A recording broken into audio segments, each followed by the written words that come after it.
Hi guys, I'm Laura Vitale, and on this episode of Laura in the Kitchen, I'm bringing you a recipe that I've gotten tagged to make for you all over social media for a really long time. It is a braided Nutella bread. Now, I've been seeing pictures of this thing everywhere, so I had to make it my own. I had to give it my own spin, and I think this is absolutely delightful. It's beautiful to look at, and it is absolutely delicious. I love carbs.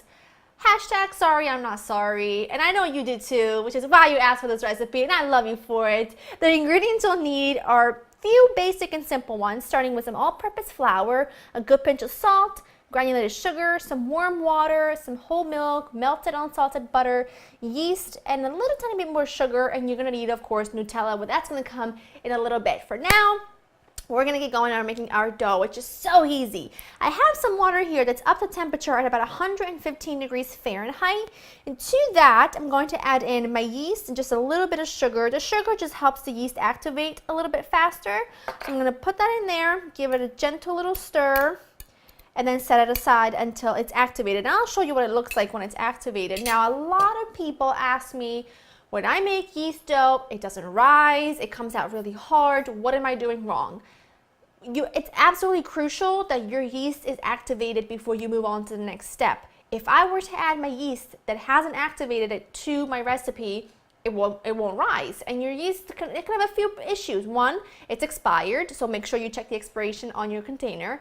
Two, you use water that's too hot and therefore it killed the yeast. And three, you use water that was too cold and it was too cold for yeast to activate. So make sure that you keep those in mind when you are working with yeast. Now I'm gonna make things really easy and simple on myself. I'm gonna make this in my standing mixer, and to that I'm gonna add in my flour, sugar, and salt.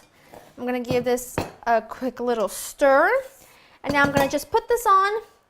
I'm not just gonna clip it on. I'm gonna wait for my yeast to be activated, and then we'll add all of the liquid.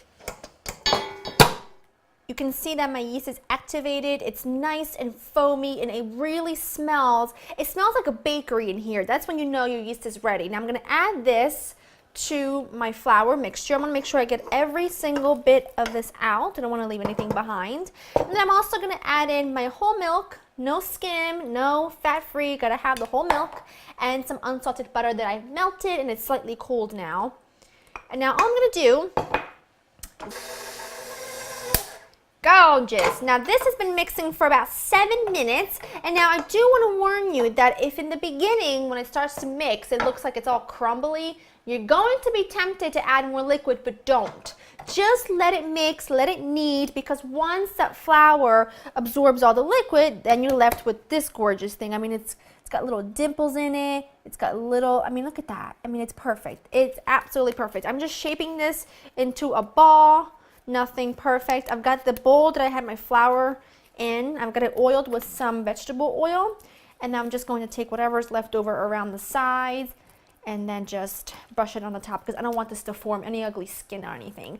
And I'm going to wrap this in plastic wrap, stick it somewhere warm, and allow it to rise for about an hour to an hour and a half, sometimes 2. It really all depends on how warm the environment you're putting this in is and how draft free it is. If I were to put this near my kitchen door and I'm opening the door constantly, then the draft is it's not gonna make this rise. So keep it somewhere nice and warm. And my favorite spot, and I've told you guys this a million times, I stick it right into the microwave.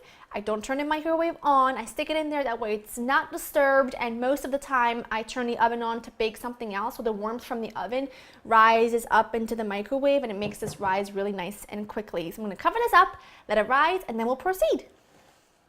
My dough has been rising for about an hour and a half, and it looks beautiful. I'm gonna uncover this. I'm gonna actually save the plastic because this needs to rest for a bit. So now I want to get it out of here. I actually have a dough scraper. Let me get a little tiny bit of flour on my work surface so that nothing sticks.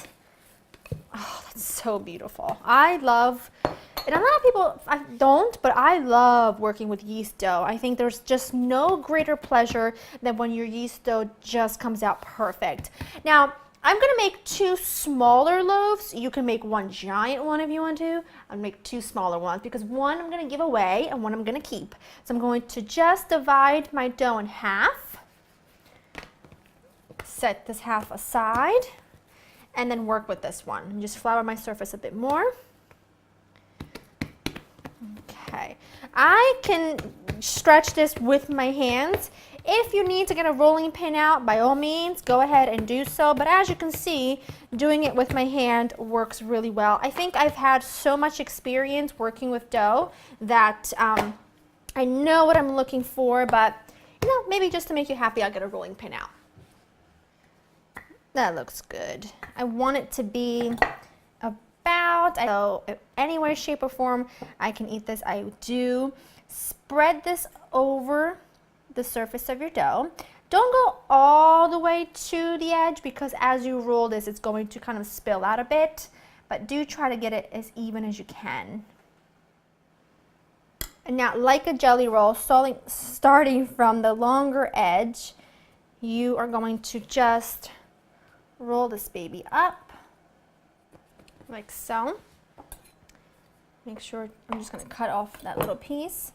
Make sure you pinch the ends on one side like that, and then you take your knife, leave about a ½ inch up here, not cut, slice it like so, and then that's what's exposed, okay? So then this is a 2-strand braid. It's really simple and really easy. All you're gonna do is you are going to wrap this around each other like that. And then just make sure you pinch the bottom.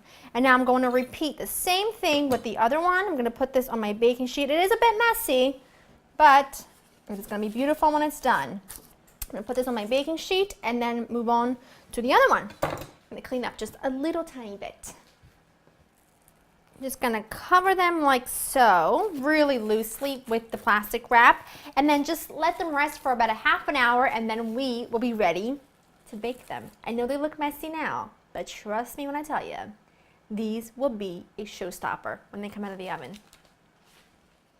These beauties were in the oven for around 25 minutes. I have let them cool completely, and they look, I mean, really, let's be real here. Can we just take a second to look at this? And now, like I mentioned before, you can make one big one, it would be gorgeous, but I'm making 2. I'm gonna give this one away tomorrow to friends because it is looking just a little bit, not that it's looking better, but I just love the plumpness of it. And this chocolate-filled one, look at this guy.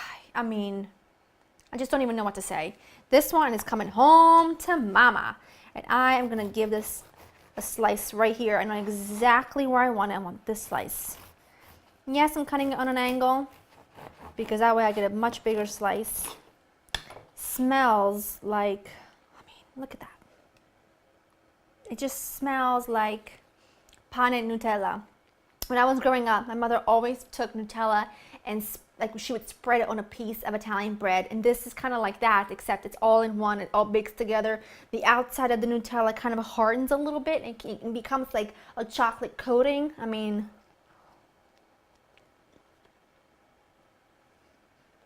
I don't know what to say. It is like an Italian bread lover, chocolate lover's dream. Really? I don't even know what to say. I'm so excited. Yeah, I want to be able to put together a collage of just Nutella bread. So we can spread the love of Nutella bread around the world.